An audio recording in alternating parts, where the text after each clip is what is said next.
left field. It's deep. It's going. Yes! And it is gone. Yes! He steps up his head and falls forward. And he fumbles the football, and the Eagles have it.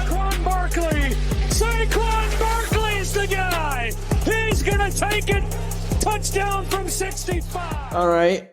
Welcome back. We just talked about the Eagles on Zoom, and we're back on Zoom. But yeah, what's going on? I'm Andrew, and I'm always joined by Tyler. Obviously, you know that. And What's going on, everyone? continue this miserable week or day of Philadelphia sports, if you want to call it that. You know, I survived. The I Survived books.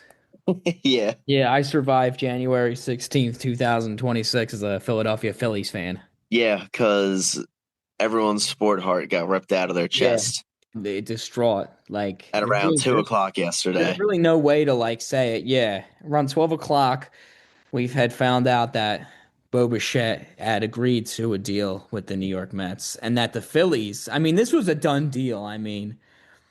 This was a done deal. The Phillies met his demands. Yeah, they met the demands. This was a done deal. A week ago, they could have got this done.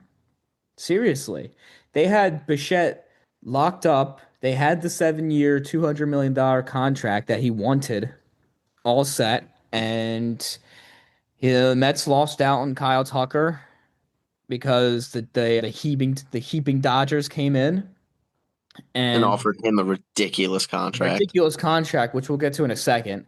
But the Dodgers swooped in and picked up Tucker, and the Mets pretty much, and Uncle Stevie just rage spent on acquiring Bichette.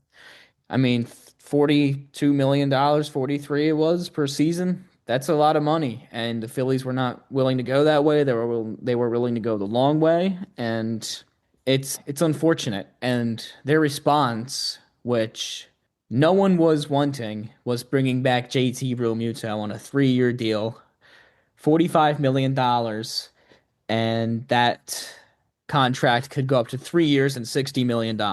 So you have a catcher who's going to be 35 years old, who has regressed in both hitting and defense, and you basically threw in the white flag after you lost out on Bichette and just said, you know what, we'll give you $15 million a season. We're going to run it back for the 4th year in a row, and we'll see what happens. So instead of overpaying the true target that they wanted, they overpaid the secondary target instead because they couldn't secure the primary target, which was Bichette. This is a good use for the A.J. Brown Band-Aid. The Band-Aid ain't going to solve everything, and clearly this JT Realmuto Band-Aid ain't solving any of the Phillies' problems that is going to occur over the next season. No.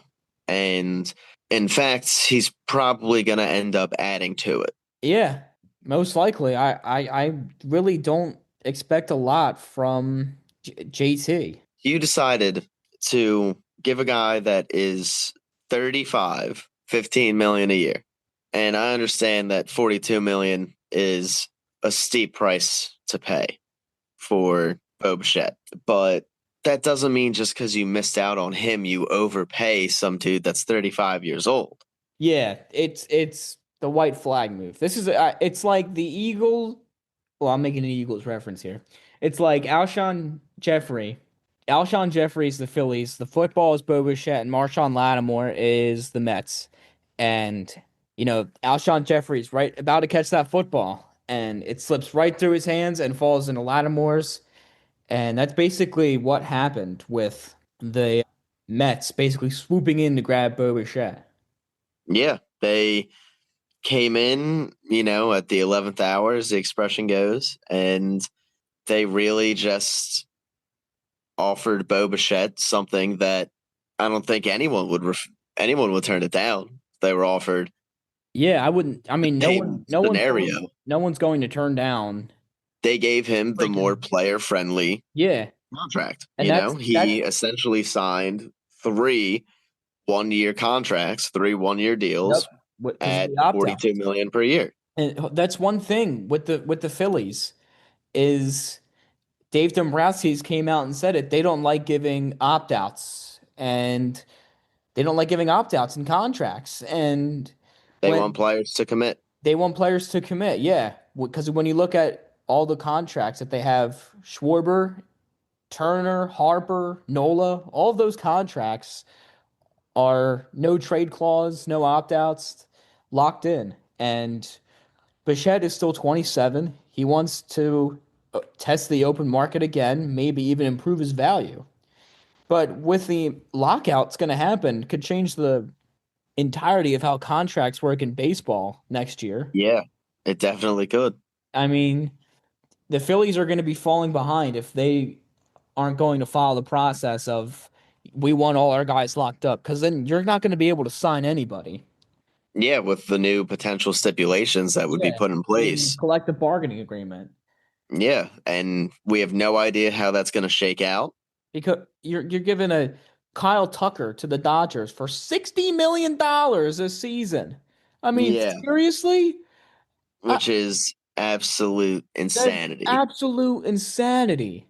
4 years, $240 million. Look, man, Kyle Tucker is a good baseball player, but he is not worth $60 million. That's No, unheard of in this day and age.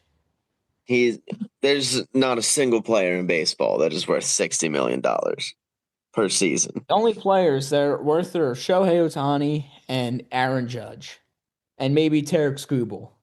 But those are the three players that are worth the contract that Kyle Tucker is making. I mean, Like, Bo Bichette making more than Aaron Judge? and look, I'm sure that with Kyle Tucker resetting the market like that, you do realize that the Dodgers payroll is now higher than the bottom four payroll teams combined. Yeah, I And would that's not be a shocked about that. so the I think the lowest like salary or anything last year was the Miami Marlins. And Jason Stark, I heard him say yesterday that the payroll disparity between the Dodgers and the Marlins is a difference of $360 million. That's ridiculous. Unbelievable.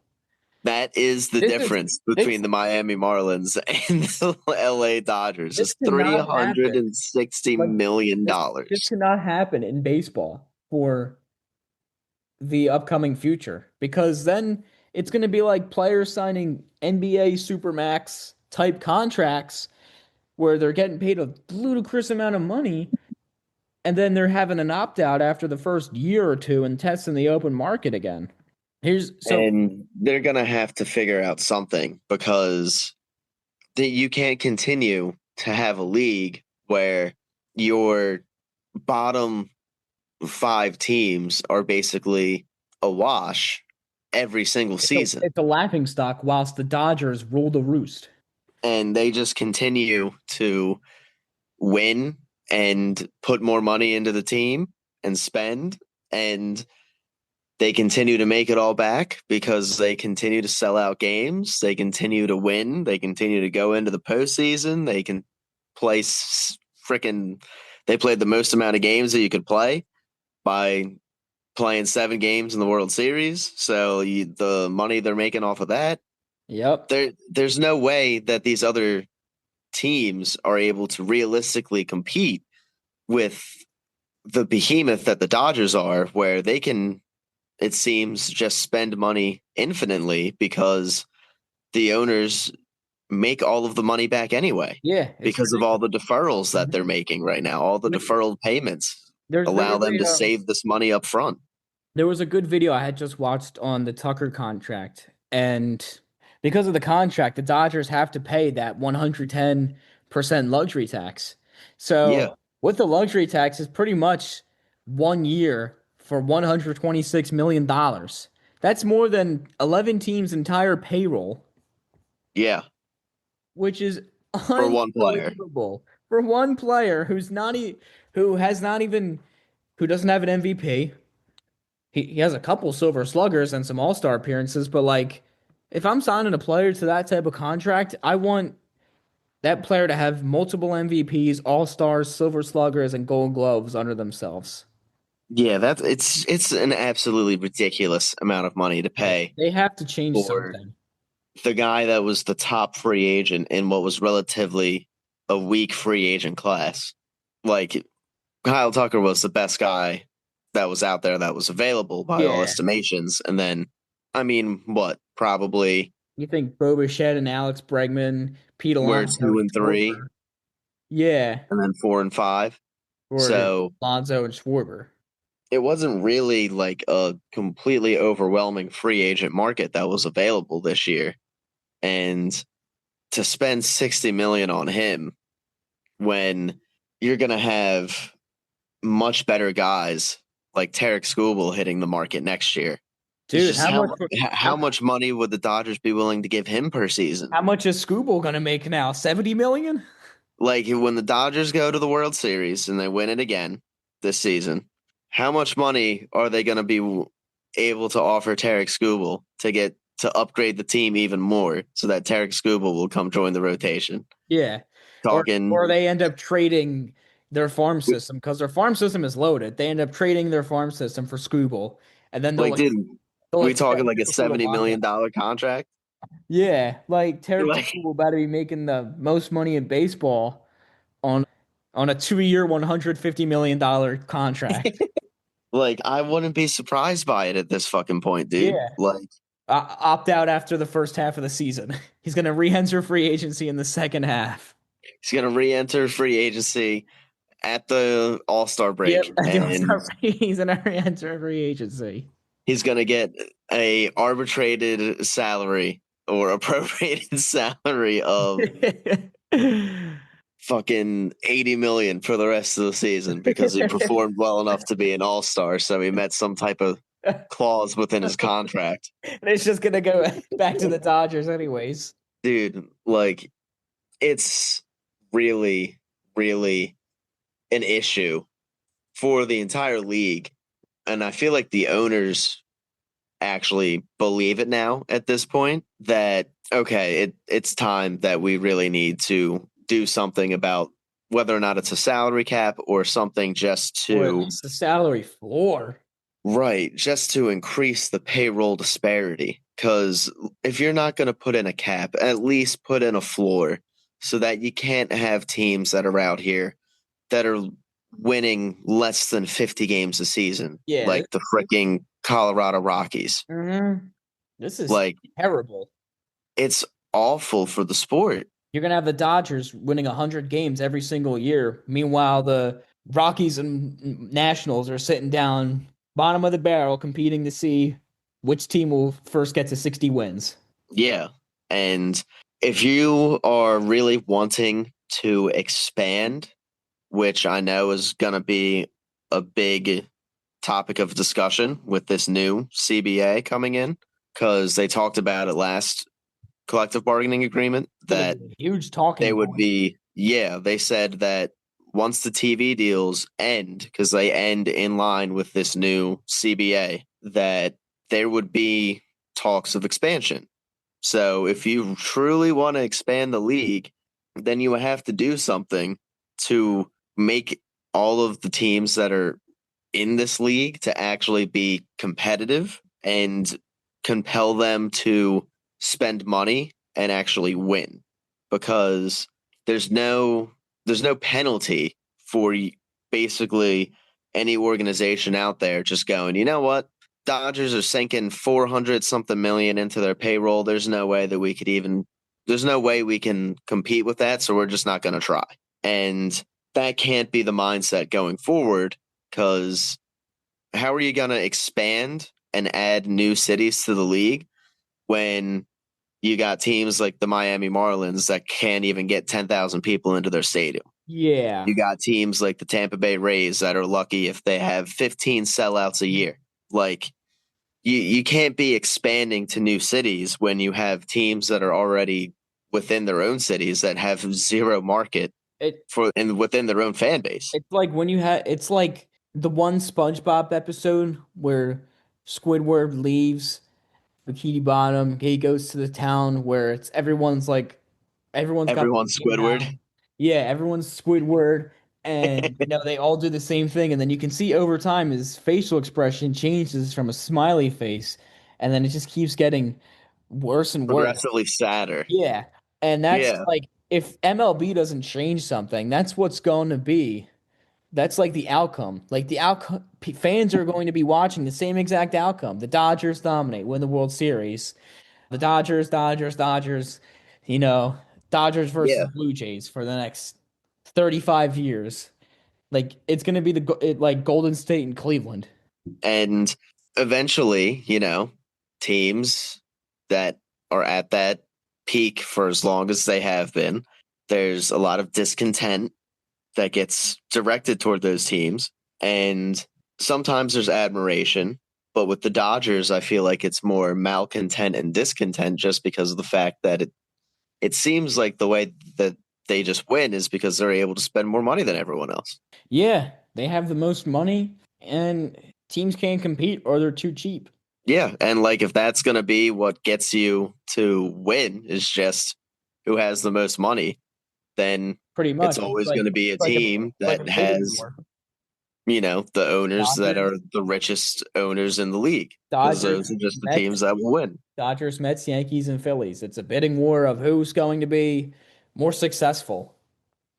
Yeah, who's willing to who's willing to pay that 110% luxury tax?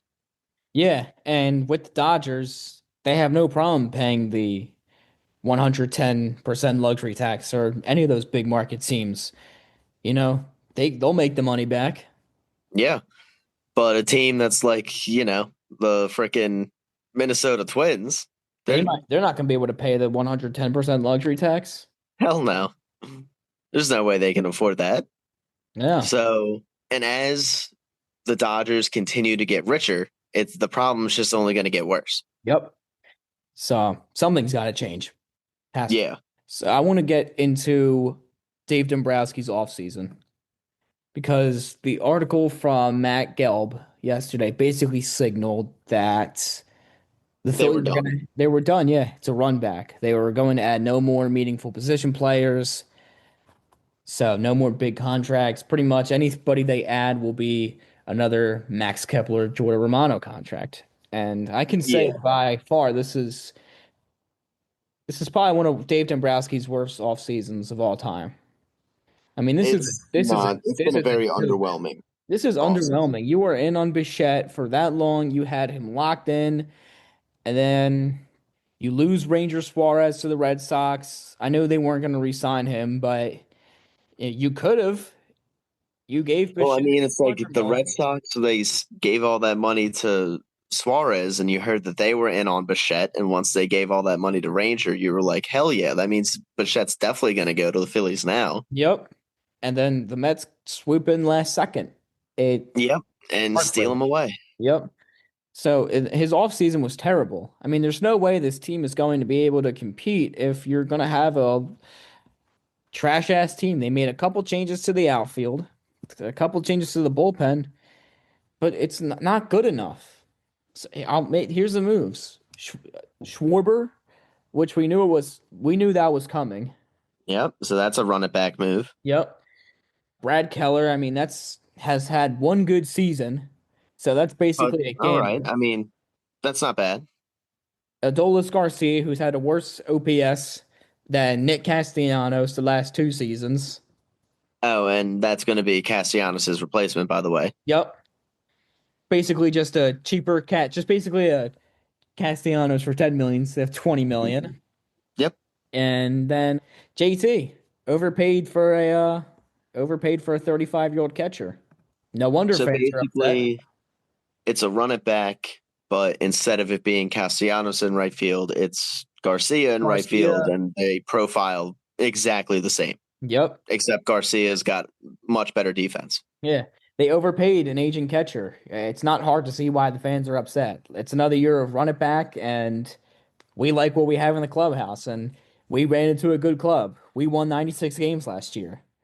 Like, We still believe that we are one of the top 2 teams in the National League. Dombrowski thinks this is a joke if they think this roster competes. I mean, hang the banner that they had a good Zoom meeting with Bo Bichette. Like it's just been a very disappointing offseason. When we were sold that Dave Dombrowski was coming in here to be general manager, we were sold that he was going to be a guy that was going to get us over the top. He was going to be a guy that wasn't afraid to take risks to improve the roster to win a World Series. And so far, I have seen a guy that has been very risk averse. He's I've taken seen a one guy risk. that the only solution he's presented to any of the problems has just been, hey, let's throw the most money that any team's going to throw at it. And he hasn't done really anything else other than hand people a blank check, which realistically any general manager could do if Yep.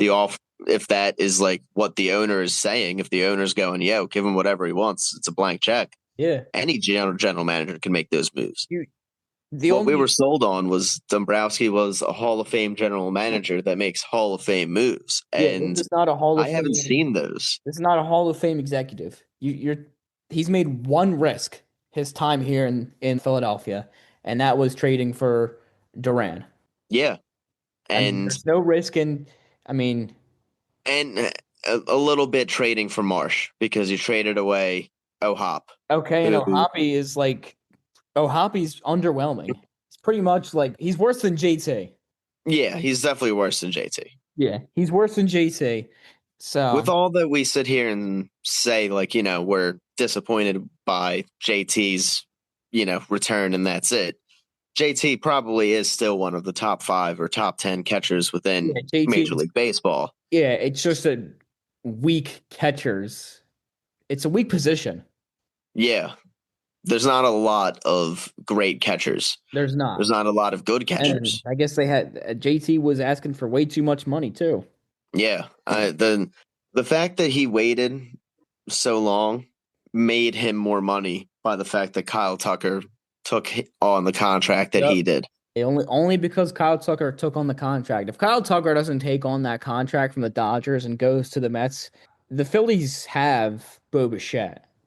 Yeah, They have Bo Bichette. He would have taken that long-term deal, and we would be sitting here saying how happy we are that Bo Bichette is a Philly, and how the lineup is all improved and everything's all peachy keen. And now we're sitting here saying, did we just really give our 35-year-old aging catcher $15 million a season? Going to be 37, paying him $15 million?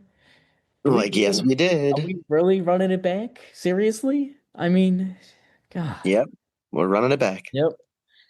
And one last thing is they're taking a huge gamble on these prospects being good, which is Miller, Painter, and Crawford. Yeah, I mean, this is a huge risk that they're taking. These prospects could turn out to be complete and total busts, and I don't want to sit here and say that. I hope they do really good. We need them to perform well, but I mean, Painter could be having an ERA near 6. Crawford's not getting any contact. You got Miller struggling in AAA. That's a real scenario that could happen. And then now when you have teams like when you had the opportunity to trade your prospects for these, star-studded players and you decided to be all risk averted, hold on to him, and now the worst has come to worst. You're sitting here with a terrible farm system and nothing to show for it. well, these prospects are going to have to work out if these guys that are coming up, the Justin Crawfords, the Adam Millers, the Andrew Painters, they're going to have to contribute, and this team is going to be relying, at least I know, heavily on Justin Crawford. He's definitely going to be up here on opening day. No mistake about that. But if if he's hitting into ground balls all the time, he's not getting the ball I mean, we're not expecting him to be a home run hitter, but if he's not hitting the ball hard, he's not getting it. He's not getting on base a lot. He's just not performing the way he is. Who is your option in center field? Brandon Marsh, and then what's your option in left field? Otto Kemp. Yeah, Like, I mean, there's no other outfield options you besides got the other guy that Dombrowski keeps mentioning is Gabriel Rincones Jr., Rincon. who is another guy that's going to be a rookie that you're relying on him to be rookie that can contribute. And if it's not him, then Weston Wilson is the other backup option. Yeah, Weston Wilson. Whoopee. And if not him, then it's Johan Rojas. And Rojas. And whoop de freaking do. And then Two what if, guys that are almost guaranteed outs. yeah, two guys that are pretty much if they don't have good seasons, Weston Wilson and Johan Rojas, then that's DFA right there. That's going to Well, be DFA after the season if they don't have if they don't have good seasons. not necessarily, because they're both on cheap rookie contracts. Yeah, Like some of the rookie neither of contracts them are though. probably making $1 million per season. Yeah. But what if Painter doesn't work out? Now you're stuck with Walker, who is on the last year of his contract and it's been terrible his time here. The rotation too has a ton of questions. Wheeler may not come back healthy. Nola is still Up in the air on up in where the he's air. at. Painter, we just talked about. The only ones I have actual faith in are Christopher Sanchez and Luzardo. Yeah. And besides those two, you've got those three that you mentioned that are question marks. You have Taiwan Walker. In After that, you got two guys that are also rookies in Gene Cabrera and Moise Chasse, Yep. who Painter, are unproven as well. 5+ ERA in the minor leagues. And that's your depth. It's gonna be this is gonna be rough. It's unproven talent. Like that's your starting pitching depth that Yep. you have right now heading into the season where, hey, someone gets hurt, we're calling up some guy that's a rookie with a 5 ERA or a 4 point something ERA. Yep. And it's like some guy that has never pitched in AAA before. He's been in single or double A for the past 2 to 3 years. But they're so desperate they need somebody. Or it'll be like the deadline where they have to trade for, another rental type pitcher, and then, they trade for that rental pitcher, it doesn't work out. Now Like you're, what they did with Syndergaard. yeah, and now you're screwed. So Phillies are not in the greatest position when it comes to their starting rotation either. One of those guys goes down, and especially if it's Luzardo or Sanchez, this team could be in very, very big trouble Yeah. pretty early on in the I'm season. thinking that this I mean, I really have an expectation for this team after the off season we just did. I want to be excited. I want to be happy. I still think that it's a possibility that they can win the division, but the division doesn't matter if you don't perform in the playoffs. Brandon What good Marsh, is the division crown if you're just going to lose in the first round yeah. anyway? What good is a banner that says we were better than the Mets, even though that we got swept in 3 games by the almighty Dodgers yet again? Yeah, like it's really just time for a change. Time for a change. And Yeah. I was really hoping that this offseason was going to be the season of that change. And it hasn't come. It's And time for an it 83 win season and a change. probably will come for the next 2 years. Yeah. So Once Wheeler's contract is over is when it'll once Wheeler's contract, and they'll have to see how the new collective bargaining agreement affects everything. yeah, that's when we'll finally see some change probably on this team. Yeah, pretty much. So Now you're heading into this season where the guys that you will have coming off the books is going to be Taiwan Walker, whoever they Castellanos. sign on some 1 year contract. Alec Boehm. Stott will be next year, I believe. And I don't really see Brandon any of these Marsh, guys I'm pretty come. sure. I don't really see any of these guys making a return. Exactly. So you're going to need replacements for all those guys too. So you could be in hot shit, deep hot shit And soon. I understand you got Adam Miller for third base for Alec Boehm, but who do you got for Brandon Marsh once his Yep. contract is up? Yeah, you gotta make some moves next offseason or now. It's Yeah. now or never. And like who you got for Stott next year when his contract is up? Because Yeah, I think Sosa is going to be a free agent after this year. we could be seeing in the next 2 years Citizens Bank Park with the empty seats barely filling in the stadium because Dombrowski fucked up as the president of operations. Yeah, that's a very realistic Yep. possibility, which I never would have foreseen that when they announced Dave Dombrowski was going to be president of baseball operations in 2020. Yeah, never would have imagined that. But now here we are contemplating how this could turn into a disaster really quickly. And we know that when this team ends up losing, especially not meeting the expectations and then continuing to not meet expectations for the next couple of seasons, we've seen how much of a ghostly ballpark it Yeah, can get. we've seen how empty Citizens Bank Park can get, and there's a chance that it could get that way, like it was back in the Ruben Amaro days. Yeah, like there were plenty of games that I attended where attendance was only about 15,000. That was Yeah. it. So just wait till the mighty Dodgers rule the roost and win their third ring. So I'm gonna. So the it's gonna be a hard off season. It's gonna be a hard season. I'm hoping spring training looks good. I'm hoping that the World Baseball Classic can get our guys into a groove, get them ready for the upcoming season. But after that, I really don't have any expectations.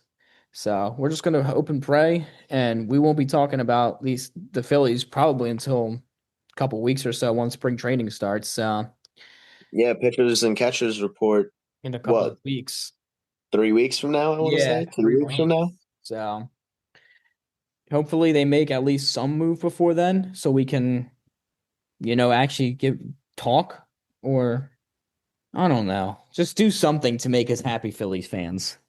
Yeah, like It's just Phillies, gonna please do disappoint. something Yeah. to get some enthusiastic Yep. response from the Exactly. fan base, please.